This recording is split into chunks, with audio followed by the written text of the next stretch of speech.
खबर एटा जनपद से, जहां जसरतपुर थाना क्षेत्र के गांव फर्दपुरा में शनिवार तड़के शादी समारोह के दौरान बारातियों पर रंग डालने को लेकर विवाद के बाद दुल्हन और दूल्हे के पक्ष के लोग आपस में भिड़ गए।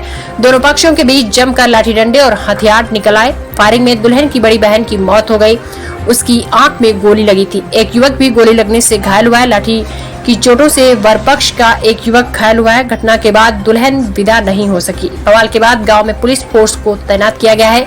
एक ओर जहां शादी वाले घर में मातम छा गया, तो वहीं गांव में तनावपूर्ण स्थिति बनी हुई है। जिस घर से डोली उठनी थी, वहां से अब दुल्हन की बहन की अर्थी उठेगी।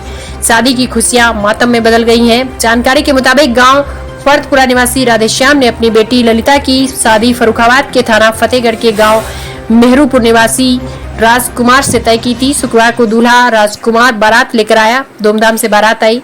बारातियों की खूब खातिरदारी की गई। आधी रात को जयमाल के बाद विवाह की अन्य रस्में पूर्ण हो रही थी।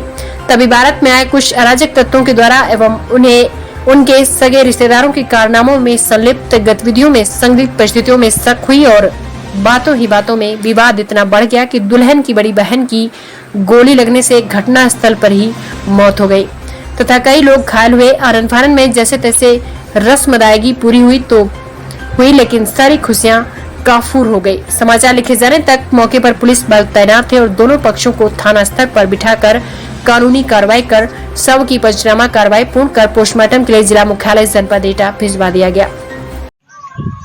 आज सुबह लगभग 7 बजे थाना जसरतपुर क्षेत्रांतर्गत गांव फर्दपुरा में मेहंदी की रस्म हो रही थी और उसमें रंग इत्यादि का भी कार्यक्रम होता है।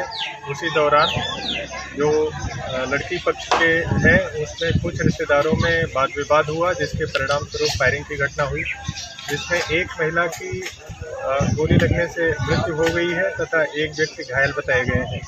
एक व्यक्ति को डंडे की चोट बताई गई है। इस घटना में संदिग्ध कुछ लोगों को पुलिस हिरासत में लेकर पूछताछ की जा रही है और इसमें आवश्यक वैधानिक कार्यवाही प्रचलित है।